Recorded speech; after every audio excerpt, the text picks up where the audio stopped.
ஓம் முருகா போற்றி போற்றி. என் அன்பு குழந்தையை, யார் உன்னை கைவிட்ட போதிலும் என் பிள்ளையான உன்னை ஒருபோதும் கைவிட மாட்டேன். நீ என்னை மறந்தாலும் நான் உன்னை மறப்பதில்லையே. பெற்ற பிள்ளையை யாராவது மறப்பார்களா? உன்னை பாதுகாப்பதை விட வேறு வேலை எனக்கு இல்லை தங்கமி. பின் ஏன் உனக்கு மனதில் குழப்பம்? இன்றைய விடியலே உனக்கானதுதான். ஆம் தங்கமே, சவால் விட்டு சொல்கிறேன் கேள். இன்னும் 10 நிமிடத்திற்குள் இதை நீ கேட்டிருந்தால் மிகப்பெரிய அதிர்ஷ்டம் உன்னை தேடி வரும். திருச்செந்தூர் முருகனின் வாக்கு சத்திய வாக்கு. என்னை நம்பினால் மட்டும் கேள். இந்த நேரத்தில் உன் முருகன் சொல்வதை கேள். பயப்படாமல் இருக்கணும். எதற்கும் நீ பயப்படாமல் இருக்கணும், தைரியமாக இருக்கணும். வாழ்க்கையில் நிம்மதியும் மகிழ்ச்சியும் தேவையென்றால் உனக்கு உதவியவர்களுக்கு அன்பையும் நன்றியையும் வெளிப்படுத்தணும்.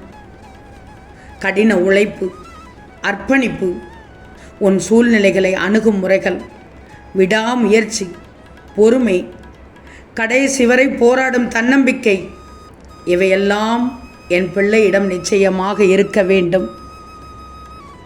பின்னென்ன தங்கமே, உன் வெற்றிக்கான படிகளாக அமைந்து அனைத்தும் உனக்கு ஜெயமாக கிடைத்துவிடும்.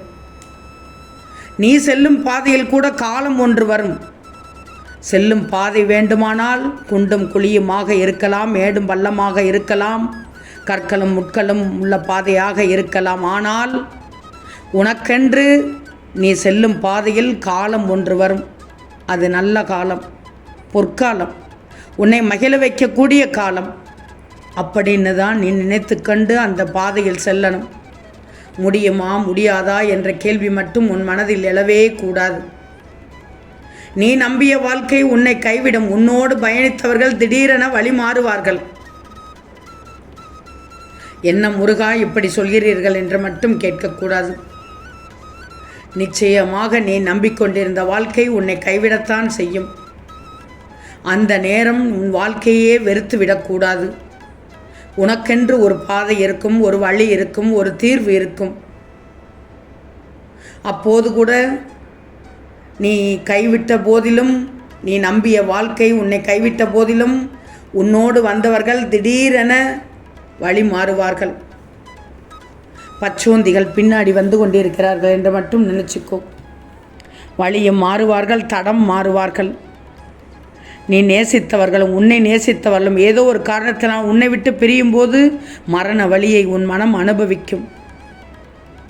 அப்போது இது என்ன வாழ்க்கை என்றும் தோணும். இதற்கு இந்த வாழ்க்கை என்றும் பல கேள்விகள் உன் ஆழ் மனதை ஆட்டி படைக்கும். எதற்கு இந்த வாழ்க்கை என்று உன் பலவிதமான கேள்விகள் உன் ஆழ் மனதை ஆட்டி படைக்கும். ஒன்றுக்கு இரண்டாக உன்னுடைய யோசனைகள் பின்தங்கி சென்று கொண்டே இருக்கும். எல்லாமே உன்னை விட்டு போன்ற ஒரு உணர்வு உனக்கு அப்போது இருக்கும். நமக்கென்று யாருமே இல்லை என்ற ஏக்கம் இருக்கும். அந்த நேரம் எதிர்மறை எண்ணங்கள் தான் ஓடும். நினைத்தது எதுவுமே நடக்கவில்லையே என்ற வலி, இவையெல்லாம் உன்னை நொறுங்க வைக்கும். அந்த நேரத்தில் ஒவ்வொரு முறையும் நீ வலியால் துடித்து கொண்டிருப்பாய். ஆனால் அந்த நேரத்தில் இந்த திருச்செந்தூர் முருகனின் பிள்ளையான மனம் உடைந்து விடவே கூடாது. நீ ஒடிந்து விடவே கூடாது. மீண்டு வரணும். அதிலிருந்து உன்னை மீட்டு கொண்டு வரணும். என் நாமத்தை சொல்லு. அந்த நேரம் யார் எப்படி போனால் என்ன, யார் விட்டு சென்றால் என்ன, நீ போகும் பாதையில் காலம் ஒன்று வரும் என்று திரும்ப திரும்ப சொல்கிறேன். அந்த காலத்தில் உன்னோடு நான் பயணித்து கொண்டுதான் வருவேன். என் நாமத்தை சொல். முருகா முருகா என்று என்னை கூப்பிடும் வேளையில் உன் மனதில் குடிபுகுந்து வந்து கொண்டே இருப்பேன். ஒவ்வொரு நாளும் புது புது அனுபவத்தை நீ பெற்றுக்கொண்டே வருவதால் புதிதாக பிறக்கிறோம் என்பதை மனதில் நினச்சிக்கோ. புத்தம் புதிய வாழ்க்கையை நமக்கு தொடங்கப் போகிறோம் என்று நினச்சிக்கோ. புத்தம் புது அத்தியாயம் நமக்கு காத்து கொண்டிருக்கிறது என்று நினச்சிக்கோ. நல்லதையே நினைக்கணும். அப்போதான் உனக்கு நல்லது நடக்கும். இனி வரும் காலத்தில் வாழ்க்கையை அனுபவித்து வாழ வேண்டும். இந்த முருகன் கூறப்பட்ட ஒவ்வொரு வார்த்தைகளிலும் உண்மையானதும் ஆழமானதாகவும் இருக்கும். கடந்து வா, துணிச்சலோடு ஏறி வா. நான் சொல்வது புரிகிறது தானே? நீ செல்லும் பாதையில் காலம் உனக்கென்று இருக்கும், கடந்து வந்து கொண்டே இரு. அந்த நேரத்தில் உன் மனதில் துணிச்சலும் தைரியமும் இருக்கணும். பயப்பட மட்டும் செய்திடாதே, நான் பார்த்து கொள்கிறேன்.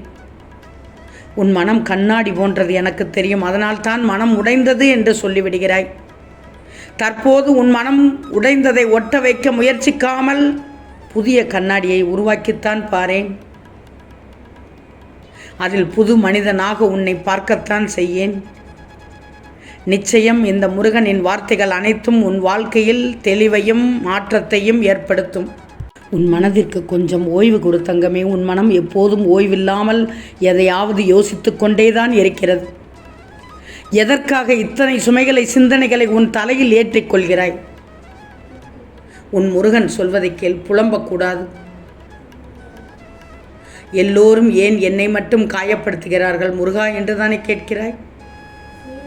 மற்றவர்கள் செய்யும் தவறும் துரோகம் ஏன் என்னை பற்றி, என்னை சுற்றி இருப்பவர்களுக்கு தெரியவில்லை முருகா என்று தானே கேட்கிறாய்? அவர்கள் உன்னை குற்றவாளியாக பார்க்கிறார்களா? பார்த்துட்டு போகட்டுமே. அவர்களுக்கு உண்மைகள் தெரியவில்லையா? தெரியாமலேயே போகட்டுமே. நீ சரியாக நினைத்து கொண்டால் போதும், மற்றவர்கள் என்ன நினைத்தால் என்ன?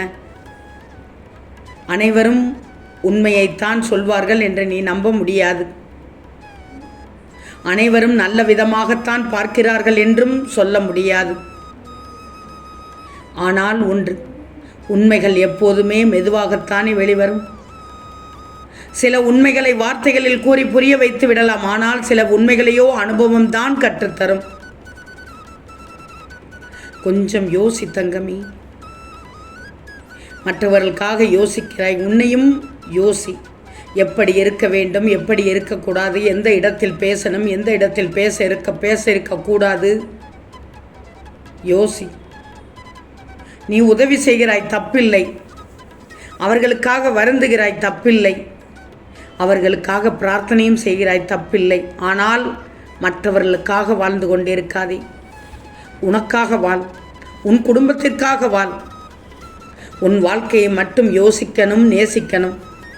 ஏன்னா உன் வாழ்க்கையை நீ மட்டும்தானே வாழ முடியும். நீ கடமையில் மட்டும் தவறாமல் செய்து கொண்டே வா. ஒரு கல் அழகான செதுக்கலால் தான் அழகிய வடிவம். அதுபோல்தான் அழகிய வடிவம் கிடைக்க ஒளியின் வழியை தாங்கும் உன் கசம் நிறைவாகி அழகாகி விடும். உனக்கு ஏற்படும் விஷயங்களை அவமானமாக கருதாதே. உன் மனதில் தான் கபடமே இல்லையே. என் பிள்ளை கள்ளம் கபடமில்லாத பிள்ளை. யார் உன்னை ஏமாற்றுகிறார்களோ அவர்களே உன் வாழ்க்கையிலிருந்து நகட்டிவை. எதையும் பொறுத்து கொள்ளலாம், ஆனால் நம்பிக்கை துரோகத்தை மட்டும் பொறுத்து கொள்ள முடியாது. அப்படி செய்து அவர்களுக்கு இந்த முருகன் பாடம் புகட்டி விடுவேன். நீ எதையும் வெளிக்காட்டாதே தயவு செய்து.